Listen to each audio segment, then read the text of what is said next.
Les maisons de joie. Il y avait quelques maisons où des femmes de joie accueillaient leurs clients, de jour comme de nuit. On ne savait rien de leur statut légal, tout ce qu'on savait, est que ce n'était pas une activité moralement licite et qu'il fallait éviter d'y aller de peur d'une descente de police. Mais certains élèves y allaient quand même, contre une somme qui peut paraître modique ou trop élevée, selon les revenus de chacun. Dans la très grande majorité des cas, les élèves qui y allaient, le faisaient de jour, après qu'ils se soient assurés que la rue était déserte. Ils y allaient à 2, 3 ou 4 pour ce qu'on appelait alors un divertissement, une ksara.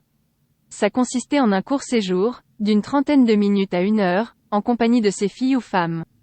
Ils s'asseyaient à même le sol, dans l'espace intérieur de la maison, sur une natte le plus souvent, une théière au milieu et on échangeait des propos plus ou moins licencieux.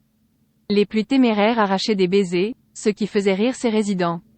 On leur demandait aussi de chanter une chanson ou des vers, car pour la plupart, elles connaissaient beaucoup de paroles de chansons et elles se faisaient plaisir de les chanter.